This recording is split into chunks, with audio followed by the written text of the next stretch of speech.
The Skinwalker's Shadow. Chapter 1. The Arrival. The Miller family, hailing from a small town in England, decided to spend their summer holiday exploring the remote wilderness of the Lake District. John, the father, an avid nature enthusiast, had always dreamed of camping in the region's uncharted forests. His wife Claire and their two teenage children, Emily and Ben, were eager to escape their mundane routines and reconnect with nature.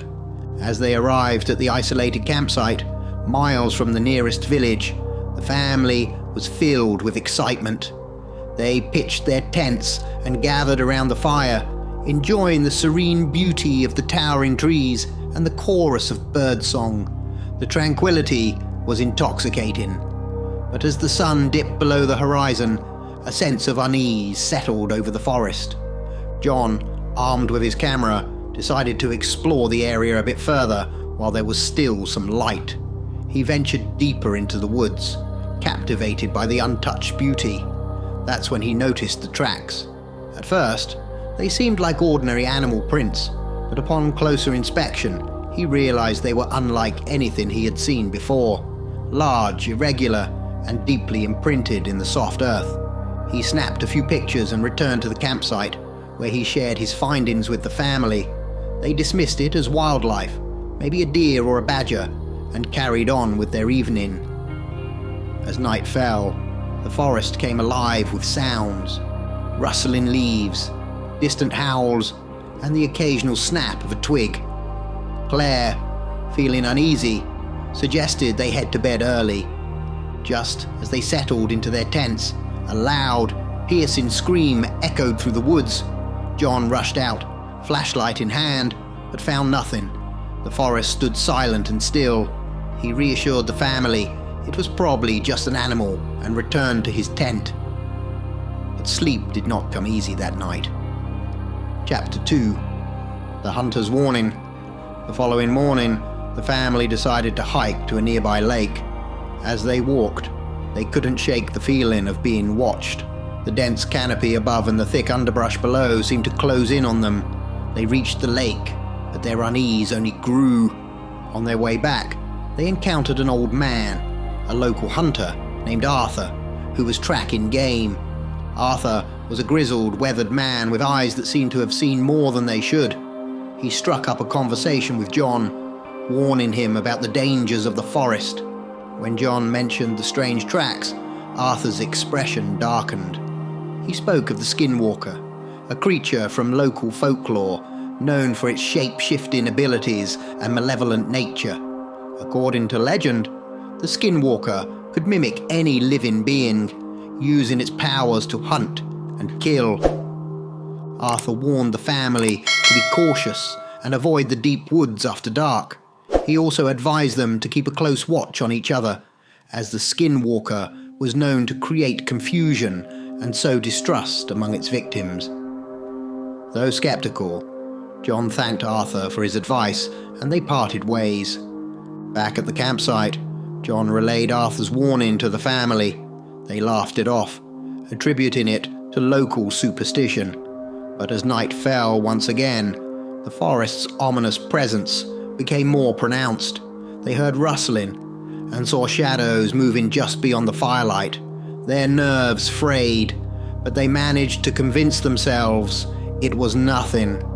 Then, in the dead of night, they heard it, a voice calling out for help, eerily similar to Emily's, but Emily was safe in her tent. John grabbed his flashlight and cautiously approached the source of the voice, only to find nothing but darkness and silence.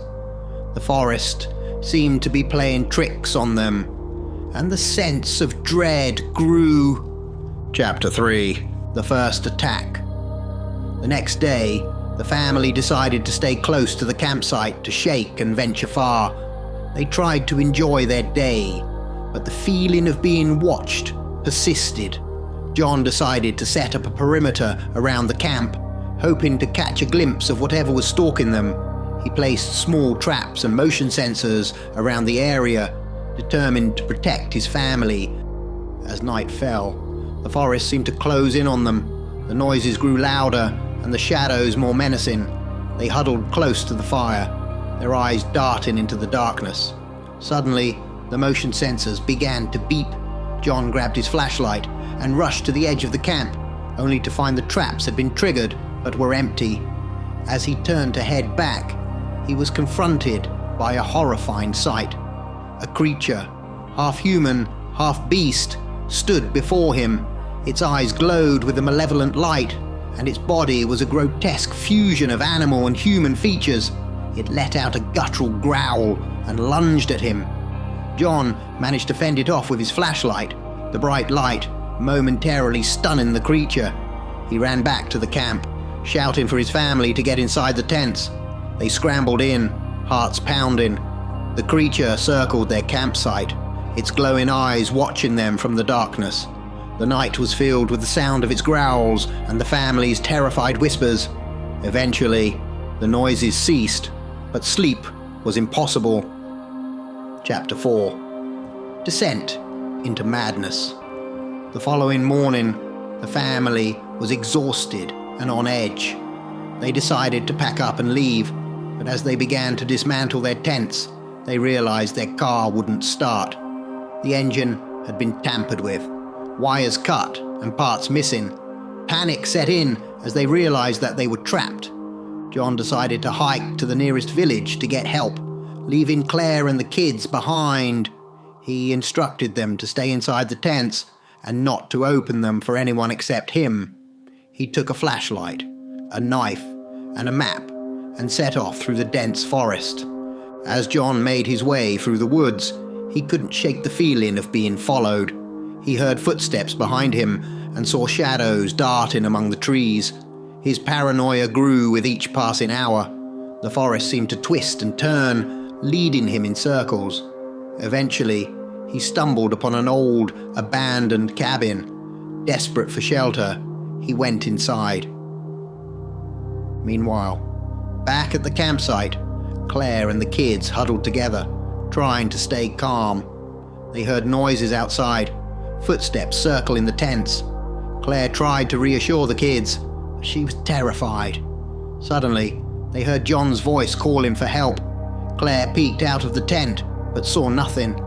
The voice grew more insistent, but something felt off. Then, they saw it. A shadow moving outside the tent, mimicking John's voice perfectly. Claire knew it wasn't him. She held her children close, praying for John to return.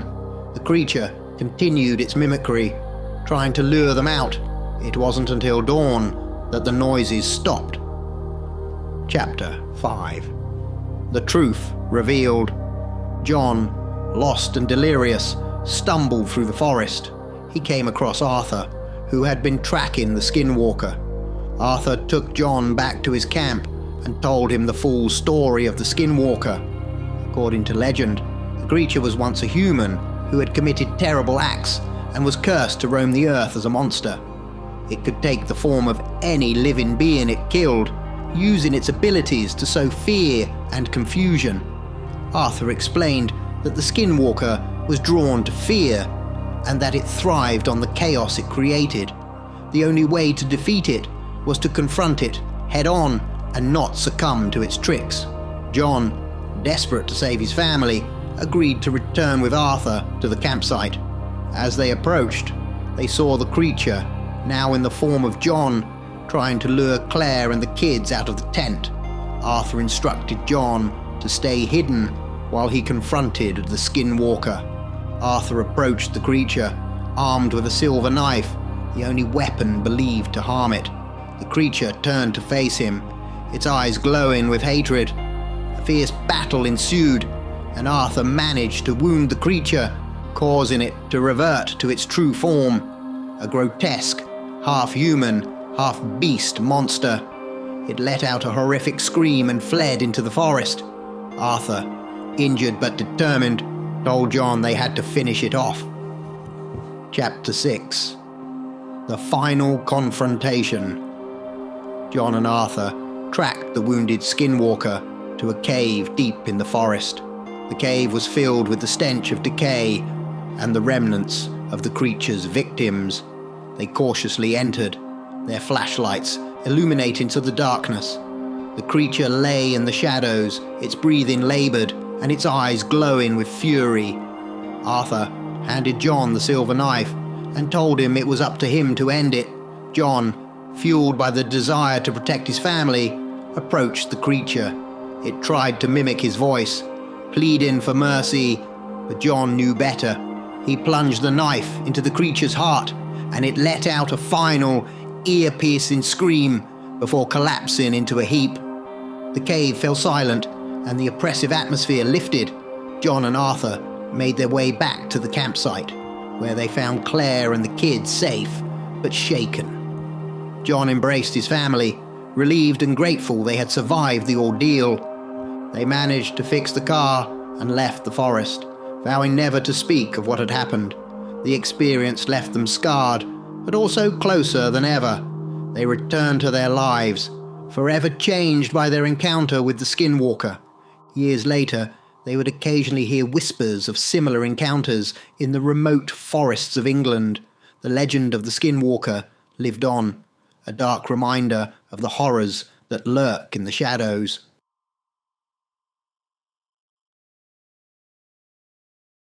Whispers in the Pines. Chapter 1. The Journey to Pine Valley. It was a crisp autumn morning when 5 friends set out for Pine Valley, a secluded area in the heart of England's countryside, famous for its towering pine trees and eerie legends. The group consisted of Tom, the adventurous leader, Sarah, his practical girlfriend, Mark, the skeptic, Lucy, the historian, and Ben, the photographer. They were excited about the weekend camping trip, eager to escape the hustle and bustle of city life. The journey began with laughter and light-hearted banter as they drove deeper into the countryside. The roads became narrower and the landscape grew wilder. Tom, who had suggested the trip, was particularly enthusiastic about exploring Pine Valley, despite its ominous reputation. He had read about the place online and was intrigued by its dark history. As they neared their destination, the atmosphere inside the car shifted. The dense forest seemed to swallow the sunlight, casting long shadows across the winding road. An old wooden sign, barely legible, read Pine Valley, enter at your own risk. Sarah shivered as they passed it, feeling a chill run down her spine. They arrived at the designated camping area in the late afternoon. The place was deserted, as expected, adding to the sense of isolation. They quickly set up their tents and gathered wood for a fire. The sun was setting, painting the sky in shades of orange and purple. It was a beautiful but eerie scene, the towering pines casting long, finger-like shadows on the ground. As night fell, they sat around the fire, telling stories and roasting marshmallows. The crackling firewood and the occasional hoot of an owl were the only sounds breaking the silence of the forest. But soon, a faint whispering noise caught their attention. At first, they dismissed it as the wind rustling the leaves, but the sound persisted, growing louder and more distinct. Tom, always the curious one, decided what to investigate. He walked a few meters away from the campfire, straining to listen. The whispers seemed to be coming from all directions, as if the trees themselves were speaking. He shook his head and returned to the group, trying to shake off the uneasy feeling. "Did anyone else hear that?" Tom asked, his voice barely above a whisper. "I thought it was just the wind," Mark replied, though he looked visibly uneasy. Sarah hugged herself, feeling a strange sense of dread. "Let's not dwell on it. It's probably just our imaginations." They tried to push the whispers out of their minds and went to bed, but sleep did not come easily. Throughout the night, the whispers seemed to grow louder, almost as if they were right outside their tents. Tom lay awake, listening to the haunting sounds, his mind racing with thoughts of what could be lurking in the darkness. Chapter 2. The Abandoned Cabin. The next morning, the group awoke feeling unrested and on edge. The whispers from the night before were still fresh in their minds. Over breakfast, they discussed their plans for the day. Lucy, the historian, suggested exploring the area to see if they could find any remnants of the valley's mysterious past. They ventured deeper into the woods, guided by Lucy's keen interest in history and Ben's desire to capture everything with his camera. After a few hours of hiking, they stumbled upon an old, abandoned cabin hidden among the trees. It was dilapidated and covered in vines, with broken windows and a sagging roof. "Do you think anyone still lives here?" Sarah asked, her voice tinged with apprehension. "Not likely," Lucy replied. "This place looks like it's been abandoned for decades." Despite their unease, they decided to explore the cabin. Inside it was dark and musty, with the floorboards creaking under their weight. The air was thick with dust, and cobwebs adorned the corners of the room. As they looked around, they found old furniture, rusty tools, and other relics from the past. In one corner of the cabin, Lucy discovered a stack of old, decaying journals. She carefully picked one up and opened it, revealing yellowed pages filled with handwritten notes. The journals belonged to members of a cult that had once inhabited Pine Valley. The entries detailed dark rituals, sacrifices, and attempts to communicate with the spirits of the forest. "This is incredible," Lucy said, her eyes wide with fascination. "These journals could provide a lot of insight into the history of this place." As they read through the journals, the whispers returned, louder and more insistent than ever. The friends exchanged nervous glances, their earlier curiosity giving way to fear. It was as if the spirits of the cult members were trying to communicate with them through the whispers. "We should leave," Mark said, his voice trembling. "This place is giving me the creeps." Reluctantly, they agreed and left the cabin, but the whispers followed them, growing louder with each step. They hurried back to their campsite, their nerves frayed and their imaginations running wild. That night, the whispers seemed to be right outside their tents, as if the spirits were closing in on them. Chapter 3. The Descent into Madness. By the third day, the friends were visibly shaken. The lack of sleep and constant whispers had taken a toll on their mental states. They decided to stay close to the campsite, hoping to avoid any further encounters with the supernatural. Tom, however, was determined to get to the bottom of the mystery. He believed that the whispers were trying to tell them something, and that they needed to understand what had happened in Pine Valley. He convinced Sarah and Ben to join him in another search of the area, while Mark and Lucy stayed behind to keep watch.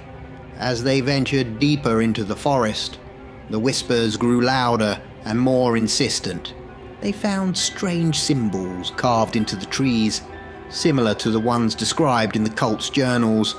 The air grew colder, and the sense of dread intensified. Suddenly, they stumbled upon a clearing. In the center stood a stone altar, covered in dried blood and surrounded by decaying animal bones. It was a chilling sight, confirming the dark rituals described in the journals.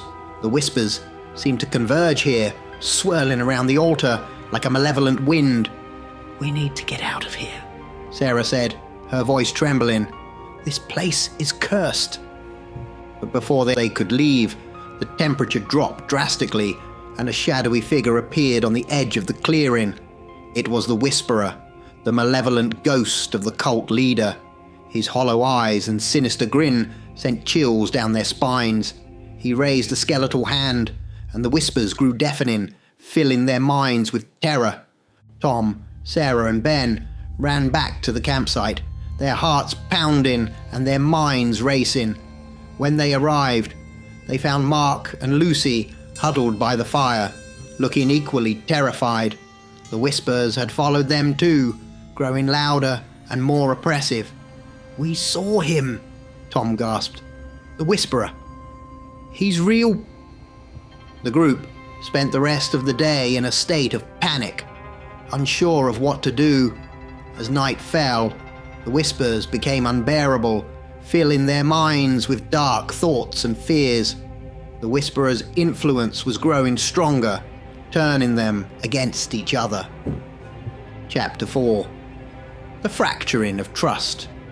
The following morning, the friends were exhausted and on edge. The constant whispers had frayed their nerves and sown seeds of distrust among them. Mark, always the skeptic, accused Tom of leading them into danger. Lucy, who had been fascinated by the history, now regretted ever opening the journals. "Why did you bring us here, Tom?" Mark shouted, his eyes wild with fear. "This is all your fault." Tom tried to defend himself, but the strain was too much. The whisperer's influence was tearing them apart, feeding on their fears and insecurities. The once close-knit group was now fracturing, each person struggling to keep their sanity. As the day wore on, the friends became increasingly paranoid. They heard whispers even during the daylight hours, and shadows seemed to move just out of sight. Ben, the photographer, started seeing ghostly figures through his camera lens, their hollow eyes staring back at him. Desperate for answers, they decided to return to the abandoned cabin. Lucy believed that there might be something in the journals that could help them understand what was happening, but when they arrived, they found the cabin in even worse condition than before, as if it had aged decades in a matter of days. They searched through the journals again, hoping to find some clue or solution. Lucy found an entry that mentioned a ritual to banish the Whisperer, but it required a human sacrifice. The friends were horrified, realizing that the cult had tried and failed to banish the Whisperer, dooming themselves to an eternity of torment. "We're not doing that," Sarah said firmly. "There has to be another way." As they debated their options, the Whisperer appeared again, this time inside the cabin. His hollow eyes bore into them, and the whispers became a deafening roar. The friends panicked and fled, but the Whisperer's influence was growing stronger. He was determined to claim their souls, just as he had claimed the cult members. Chapter 5. The Final Descent. By now, the friends were at their breaking point. The whispers had driven them to the brink of madness, and the constant fear was taking its toll. They decided to leave Pine Valley, hoping to escape the Whisperer's grasp. But as they packed up their campsite, they realized that the forest had changed. The paths they had taken were now overgrown, and the trees seemed to close in around them. Tom led the way, trying to retrace their steps, but the forest seemed to shift and change, disorienting them. The whispers were relentless, filling their minds with dark thoughts and fears. The friends argued and blamed each other, their trust completely shattered. As night fell, they realized they were lost. The forest was a maze of shadows and whispers, and the Whisperer was always just out of sight. They set up a makeshift camp, too exhausted to continue. The night was filled with terror as the Whisperer's influence grew stronger. Each friend faced their darkest fears, their minds unraveling under the pressure. In the early hours of the morning, Ben disappeared. They searched for him, but all they found was his camera lying on the ground. The last photo he had taken showed the Whisperer standing behind him, his hollow eyes gleaming with malice. Desperate and terrified, the remaining friends decided to perform the banishment ritual, hoping to rid themselves of the Whisperer once and for all. They returned to the stone altar, prepared to do whatever it took to escape the nightmare. Chapter 6. The Banishment. With trembling hands, they gathered the necessary items for the ritual. The air was thick with tension, and the whispers were louder than ever. As they began the incantation, the Whisperer appeared, his presence overwhelming and terrifying. The friends struggled to maintain their focus, but the Whisperer's influence was too strong. He filled their minds with visions of death and despair, weakening their resolve. Sarah, unable to take the pressure, broke down in tears, her mind fracturing under the strain. Tom, determined to save his friends, took charge. He recited the incantation with a force of will he didn't know he possessed. The Whisperer's hollow eyes locked onto him, and the whispers became a roar, but Tom didn't falter. As the ritual reached its climax, the Whisperer let out a bone-chilling scream. The friends watched in horror as his form began to dissipate, his sinister grin fading into nothingness. The whispers gradually died down, replaced by an eerie silence. The friends collapsed in exhaustion, their minds and bodies pushed to their limits. They had succeeded in banishing the Whisperer, but the experience had left them scarred. The forest seemed to return to normal, the oppressive atmosphere lifting. In the morning, they found their way out of the forest, guided by the sunlight filtering through the big trees. They were forever changed by their experience, their bond fractured but not broken. They never spoke of what happened in Pine Valley, each carrying the weight of their ordeal in silence. Years later, they still heard whispers in the wind, a reminder of the terror they had faced.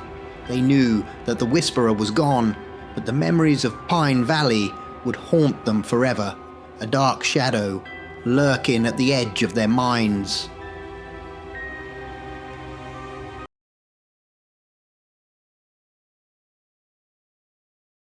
The Witch's Hollow, Chapter 1. The journey begins. The sun hung low in the sky, casting a golden hue over the rolling hills of rural England. A group of university students from London had gathered at the edge of a dense forest known as Harrow Woods, armed with backpacks, tents and notebooks. Their professor, Dr. Howard, had given them a project to study the local flora and fauna, and this remote woodland seemed the perfect place for it. Among them were Tom, the natural leader with a keen interest in botany, Emily, a quiet girl who was fascinated by local folklore, Sarah, an adventurous spirit always looking for a thrill, Jake, a skeptic who found the whole project tedious, and Lisa, the one with a penchant for the supernatural, often seen with her nose in a book of ghost stories. As they trekked deeper into the woods, the vibrant sounds of civilization faded away, replaced by the eerie silence of the forest. The path became narrower and the trees denser, their gnarled branches reaching out like skeletal fingers. "I heard that there's a place deep in these woods that the locals won't go near," Lisa said, breaking the silence. "They call it the Witch's Hollow.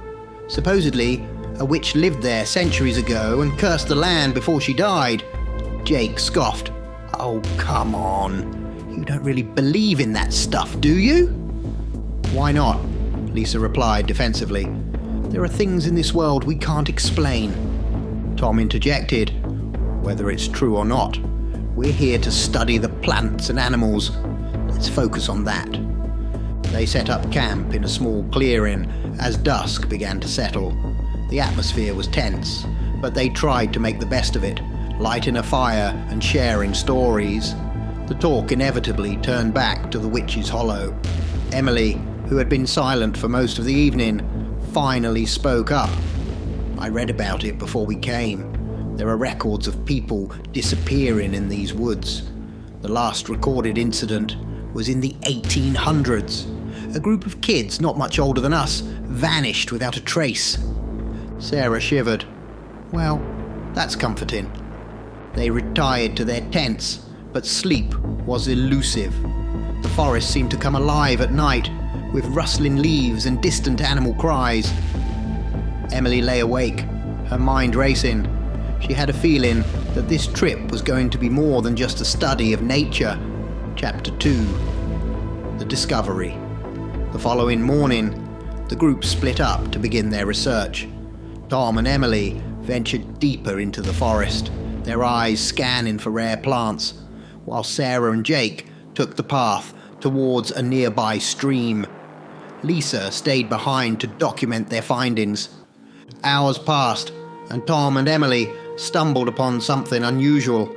Carved into the bark of several trees were strange symbols, unlike anything they had seen before. They took photographs and made sketches, intrigued by their discovery. "This looks like some kind of ancient language," Emily said, her voice filled with excitement and a hint of fear. "Or it's just some prank," Tom suggested, though he didn't sound convinced. As they continued, they found an old, tattered book, partially buried under the leaves in a small cave. The cover was worn and barely legible, but inside, the pages were filled with more of the strange symbols. "Look at this," Emily whispered. "This must be linked to the witch legend." "We should take it back to camp and show the others," Tom said. Back at the camp, they gathered around as Emily carefully turned the pages. Lisa's eyes widened with excitement. "This is incredible. It's like something out of one of my books." Jake, ever the skeptic, rolled his eyes. "Yeah, or it's just an old diary." But as Emily read aloud one of the passages, the forest seemed to grow quieter, as if listening. The words were foreign, yet they resonated with a strange, unsettling power. That night, the forest felt different. The air was colder, and an unnatural stillness settled over the camp. They tried to sleep, but unease gnawed at their minds. Emily lay awake, staring at the shadows cast by the moonlight, feeling as though they were being watched. Chapter 3: The Witch's Awakening. The next morning, the group woke to find their surroundings subtly changed. The trees seemed closer, their branches more twisted and foreboding. The air was heavy with a sense of dread. Tom suggested they move to a different location, but Emily insisted they stay. "We need to understand what's happening here," she argued. "There's something about this place, something we need to uncover." Reluctantly, the others agreed. As they continued their exploration, they encountered more of the strange symbols and found themselves inexplicably drawn towards the heart of the forest.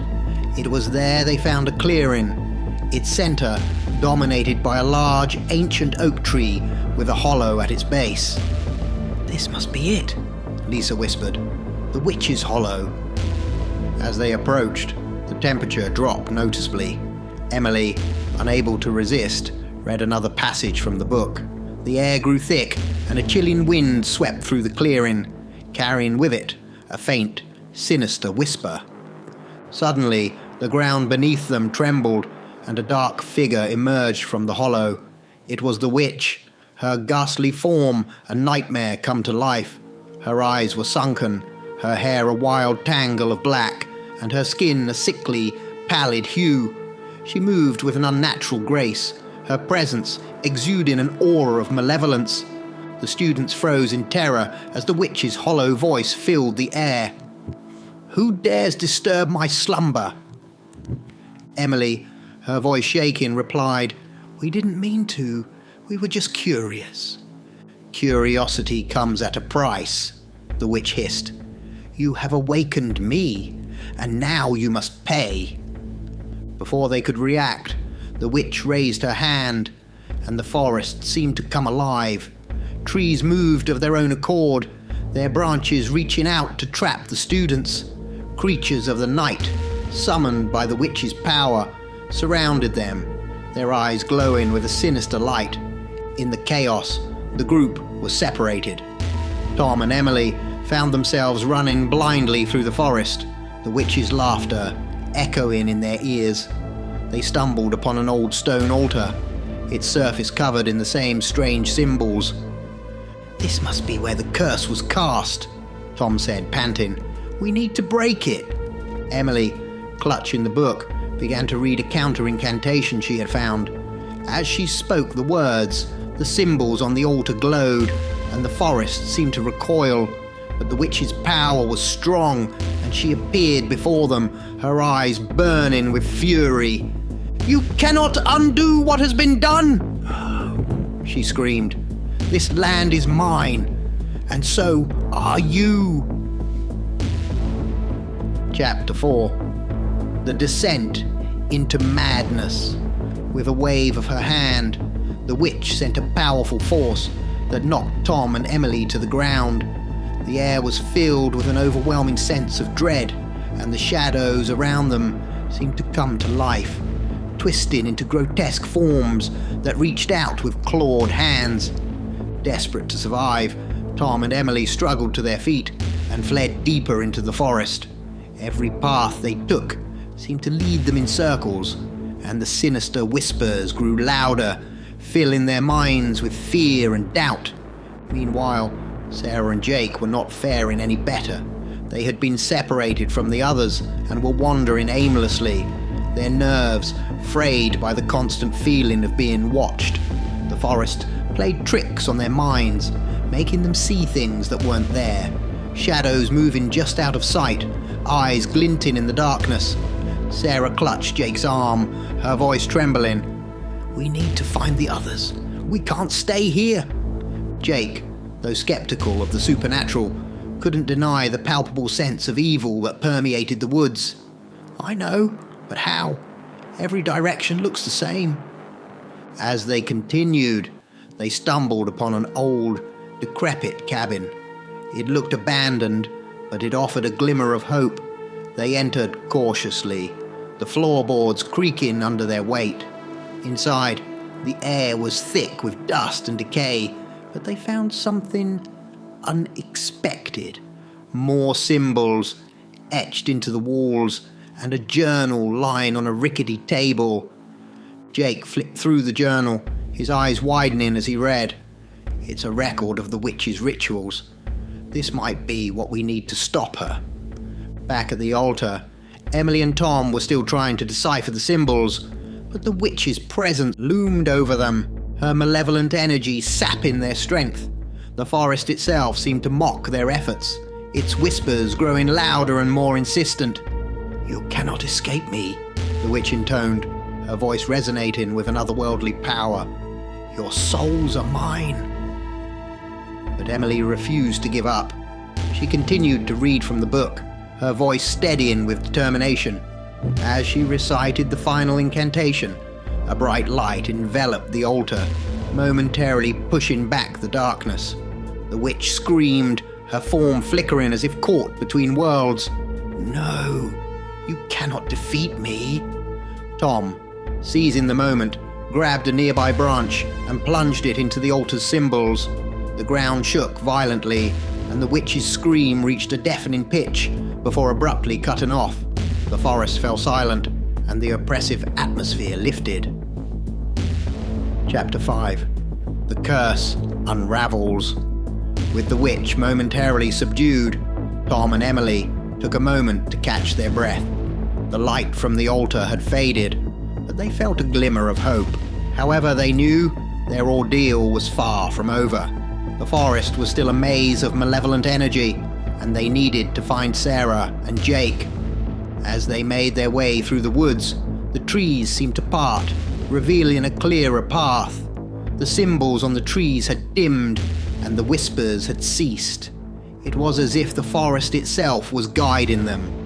Sarah and Jake, armed with the knowledge from the journal, ventured out of the cabin. They followed the symbols, hoping they would lead them to their friends. The forest, though still dark and foreboding, seemed less hostile now. After what felt like hours, the two groups finally reunited. There was a brief moment of relief, but they knew the witch was not gone for good.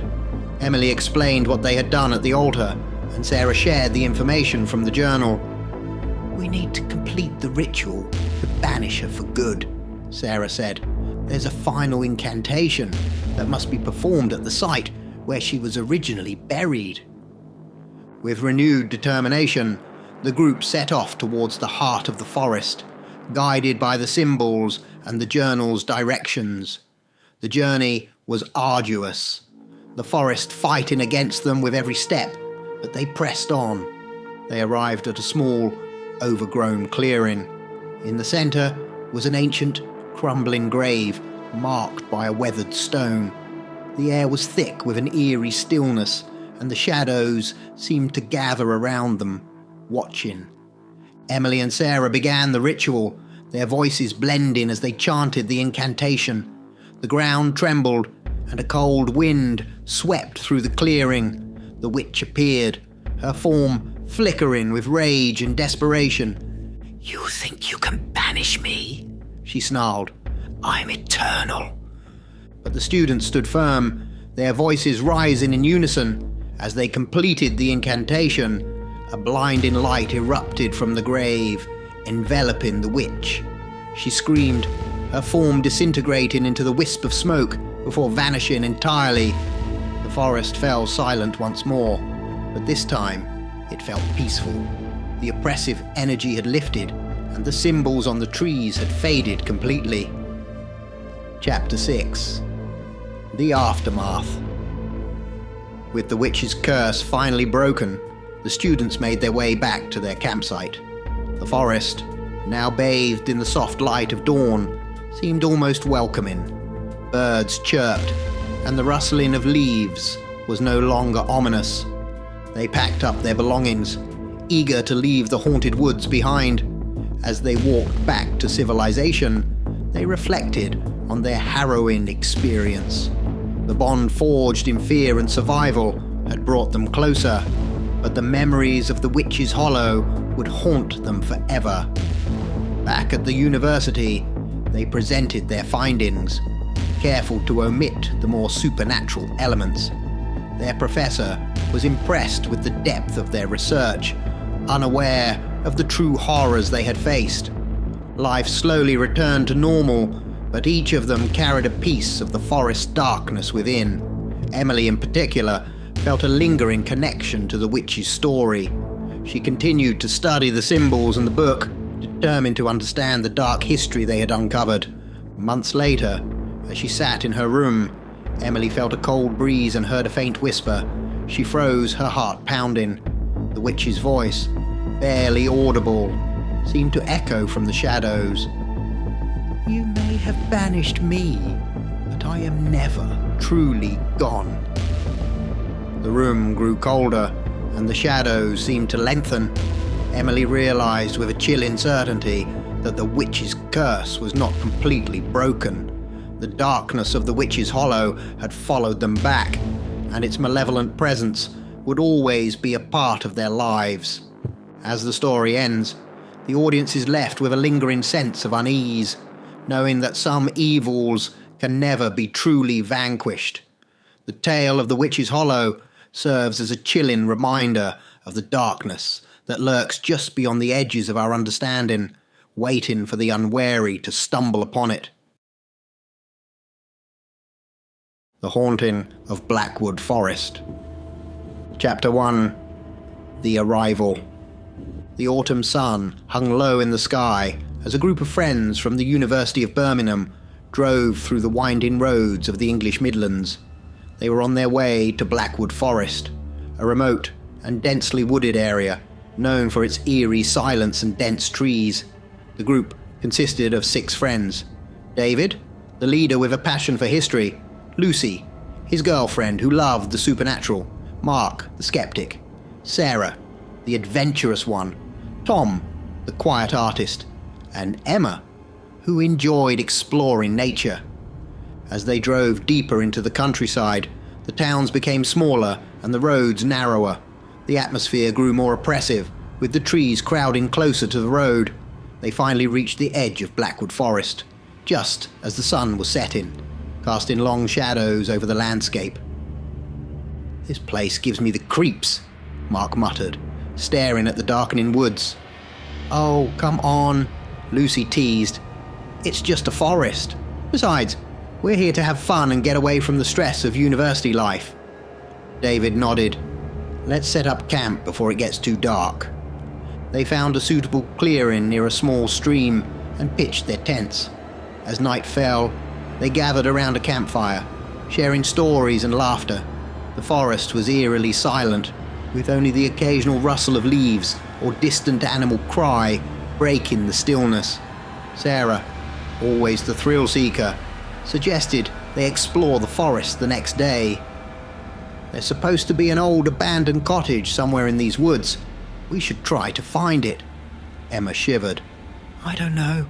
I've heard some pretty creepy stories about this place. They say a reclusive family lived here in the 19th century and mysteriously vanished." David's interest was piqued. "I've heard that too. Maybe we can find some clues about what happened to them."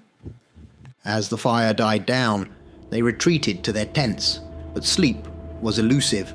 The oppressive silence of the forest seemed to press in on them, and each of them felt a growing sense of unease. Chapter 2.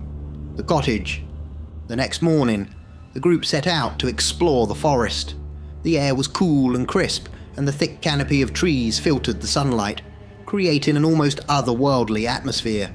They followed a narrow path that wound deeper into the woods, their conversation subdued by the eerie silence. After a few hours of walking, they stumbled upon the old, abandoned cottage.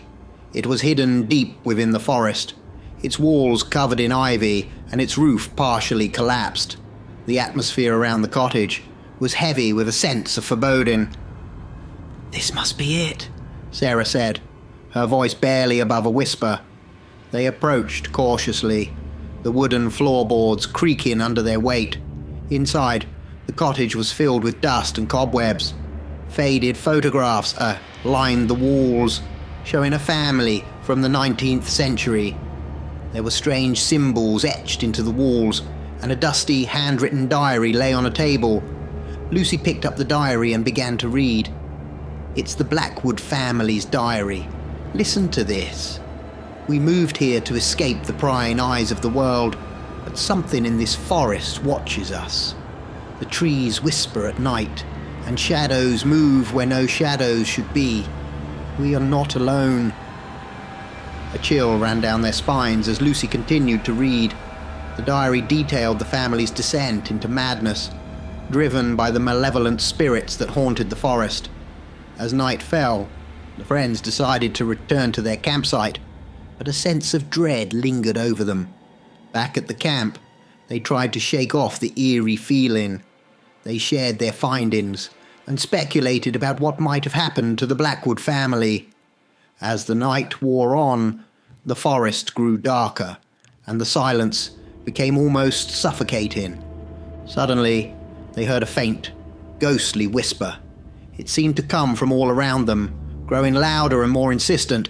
The friends huddled closer to the fire, their eyes darting around the darkened forest. "Did you hear that?"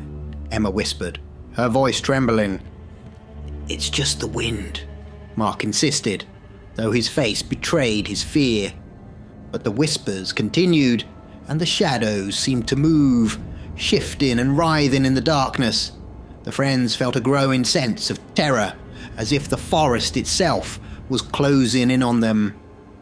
Chapter 3. The Apparitions. The following day, the group was on edge.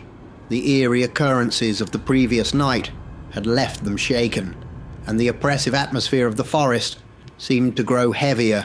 They decided to explore further, hoping to uncover more about the Blackwood family and the malevolent spirits haunting the woods. As they ventured deeper into the forest, they encountered more of the strange symbols carved into the trees.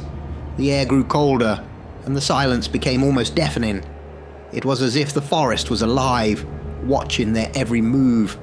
They reached a small clearing, where they found an old, crumbling stone well. The well seemed to emanate a dark energy, and the friends felt an overwhelming sense of dread. David peered into the well and saw something glinting at the bottom. "There's something down there. Maybe it's a clue." Using a rope they had brought, David lowered himself into the well. He reached the bottom and found an old, rusted locket. As he held it up, he felt a sudden chill, and the air around him grew thick with an unseen presence. Suddenly, David was pulled back up by an unseen force. He emerged from the well, pale and shaking. "There's something down there," he gasped. "Something evil." That night, the friends huddled around the campfire, their fear palpable. The forest seemed to close in on them, the shadows lengthening and twisting into grotesque shapes. The ghostly whispers returned, growing louder and more insistent. As they sat in terror, they began to see apparitions. Ghostly figures moved among the trees, their faces twisted in anguish. The spirits of the Blackwood family had returned, and they were not alone. A tall, dark figure with glowing red eyes watched from the shadows, its presence exuding malevolence. The friends tried to flee, but the forest seemed to shift and change, blocking their path. They were trapped, surrounded by the restless spirits and the malevolent force that controlled them. In a desperate attempt to escape, they ran blindly through the forest. The shadows seemed to reach out for them, and the ghostly whispers grew deafening. They stumbled upon an old graveyard, the headstones worn and covered in moss. Among the graves, they found one marked with the name Blackwood. As they stood there, the air grew colder, and the spirits of the Blackwood family appeared, their eyes filled with sorrow. "We are trapped," one of the spirits whispered. "The wraith holds us here. You must help us break the curse." Chapter 4. The Forest Wraith. The friends stood frozen in the graveyard, the ghostly apparitions surrounding them. The air was thick with an oppressive energy, and the presence of the Forest Wraith loomed over them like a dark shadow. Its glowing red eyes watched them from the edge of the clearing, and a sense of malevolence filled the air. David, clutching the rusted locket he had found, stepped forward. "How can we help you?" he asked, his voice trembling. The spirit of a woman, presumably Mrs. Blackwood, stepped forward. "The wraith feeds on fear and sorrow. It has trapped our souls here, binding us to this place. You must destroy its source of power." Lucy held up the diary. "Is there anything in here that can help us?" Mrs. Blackwood nodded. "The diary contains the ritual that bound the wraith to this forest. You must reverse it, but be warned, the wraith will do everything in its power to stop you." As the friends discussed their plan, the forest wraith moved closer, its dark form blending with the shadows. The air grew colder, and a sense of dread washed over them. "We need to gather the ingredients for the ritual," Sarah said, her voice determined. "The diary mentions herbs and symbols. We have to find them." The friends split up, each taking a section of the forest to search for the necessary items. The wraith's presence seemed to follow them, its malevolent energy growing stronger. Mark and Emma ventured into a dense thicket, where they found the herbs mentioned in the diary. As they gathered them, they heard faint, ghostly cries and felt the wraith's eyes on them. Tom and Sarah found themselves near a stream, where they discovered stones etched with the same symbols they had seen in the cottage.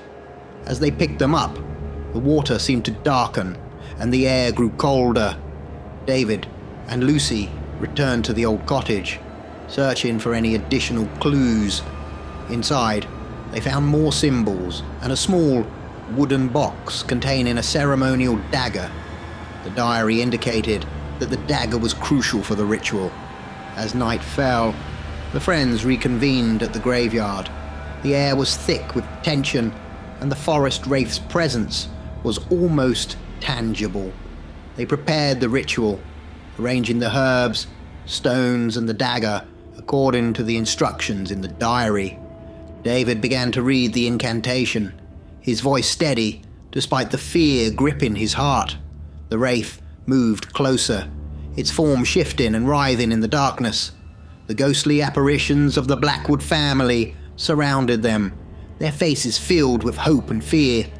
As the ritual progressed, the ground began to tremble, and the wraith let out a bone-chilling scream. The shadows seemed to come alive, twisting and reaching for the friends. "Keep going!" Sarah shouted, her voice barely audible over the cacophony of ghostly cries. David continued to read, his voice growing stronger. The wraith lunged at them, its red eyes blazing with fury. Just as it reached them, David plunged the ceremonial dagger into the ground, completing the ritual. A blinding light erupted from the graveyard, and the wraith let out a final, agonized scream before disintegrating into a wisp of smoke. The oppressive energy lifted, and the ghostly apparitions began to fade. "Thank you," Mrs. Blackwood whispered, her spirit finally at peace. Chapter 5. The Aftermath. With the wraith defeated, the oppressive atmosphere of Blackwood Forest lifted, and the friends felt a sense of relief wash over them. The ghostly apparitions of the Blackwood family had vanished, their souls finally at peace. The forest, though still dark and foreboding, seemed less malevolent. The friends gathered their belongings and made their way back to the campsite. The journey back felt surreal, as if they were emerging from a nightmare. They spoke little, each lost in their thoughts, processing the harrowing experience they had just endured. Back at the campsite, they packed up quickly, eager to leave the forest behind. As they drove away, the weight of what had happened began to sink in. They had faced a malevolent force and survived, but the memories of Blackwood Forest would haunt them forever. Once they returned to the university, they reported their findings, careful to omit the supernatural elements. They knew that few would believe the true story of what had happened in Blackwood Forest. Instead, they focused on the historical aspects and the mysterious disappearance of the Blackwood family. David, Lucy, Mark, Sarah, Tom, and Emma struggled to return to normalcy. The bond they had forged in fear and survival brought them closer, but the shadows of the forest lingered in their minds. David continued to study the diary, determined to understand the dark history they had uncovered. Months passed, and life slowly returned to a semblance of normal. The friends remained close, united by the shared trauma of their experience. However, each of them carried a piece of the forest's darkness within, a constant reminder of the evil they had faced. One evening, as David sat in his room, he felt a chill in the air and heard a faint whisper. He froze, his heart pounding. The voice was barely audible, but it was unmistakable. "You may have banished me, but I am never truly gone." David's blood ran cold. He realized with a chilling certainty that the forest wraith was not completely vanquished. The darkness of Blackwood Forest had followed them back, and its malevolent presence would always be a part of their lives. Chapter 6. The Unending Terror. The friends tried to move on with their lives, but the shadows of Blackwood Forest continued to haunt them. They experienced strange occurrences, cold spots, ghostly whispers, and unsettling dreams. It was as if the forest wraith had left a mark on them, a reminder of its eternal presence. Lucy, who had always been fascinated by the supernatural, began to have vivid nightmares. She dreamt of the wraith's glowing red eyes and the ghostly apparitions of the Blackwood family. Each night, the dreams grew more intense, leaving her exhausted and on edge. Mark, the skeptic, started to hear whispers in the dark corners of his room. At first, he dismissed them as his imagination, but the whispers grew louder and more insistent. He felt a constant sense of being watched, and his once rational mind began to fray. Sarah, the adventurous one, found herself avoiding dark places and forested areas. The experience had left her with a deep-seated fear of the unknown. She struggled to maintain her adventurous spirit, but the shadows of Blackwood Forest loomed large in her mind.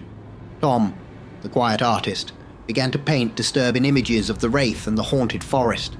His artwork became increasingly dark and macabre, reflecting the lingering terror within him.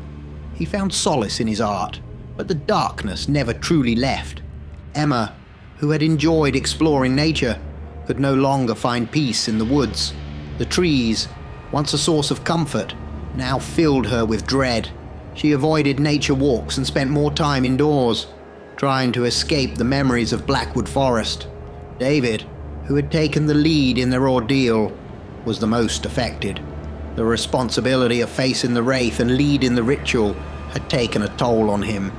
He continued to study the diary, hoping to find a way to permanently rid them of the wraith's influence. One night, as the group gathered at David's apartment, they discussed their experiences and the persistent hauntings. They realized that they were all still connected to the wraith, its malevolent presence binding them together. "We need to do something," David said, his voice filled with determination. "We can't let the wraith control our lives." Lucy nodded. There must be a way to break the connection once and for all. They decided to return to Blackwood Forest, hoping to find a permanent solution. Armed with the diary and the knowledge they had gained, they ventured back into the dark woods. The forest felt different this time, darker, more oppressive, as if it sensed their intent. They made their way to the graveyard, where they had performed the initial ritual. The air was thick with a sense of foreboding, and the shadows seemed to shift and writhe around them. They prepared for the final confrontation, determined to end the wraith's influence. David began to read from the diary, his voice steady, despite the fear gripping his heart. The wraith appeared, its form more menacing than before. Its glowing red eyes burned with fury, and the air grew colder. "You cannot escape me," the wraith hissed. "I am eternal." But the friends stood firm, their voices rising in unison as they chanted the incantation. The ground trembled, and a blinding light erupted from the graveyard. The wraith let out a final, agonized scream before disintegrating into a wisp of smoke. The oppressive energy lifted, and the forest seemed to breathe a sigh of relief. The friends felt a sense of peace wash over them, knowing that the wraith's influence was finally broken. As they left the forest, they felt lighter, as if a great weight had been lifted. The shadows of Blackwood Forest would always be a part of their memories, but they were free from the wraith's malevolent presence. The story of Blackwood Forest would be passed down through generations, a chilling reminder of the darkness that lurks just beyond the edges of our understanding. The friends had faced their fears and emerged stronger, united by their shared experience. But as they drove away, a faint whisper echoed through the trees, a reminder that some evils can never be truly vanquished. The forest would always hold its secrets, waiting for the next unwary soul to stumble upon its dark history.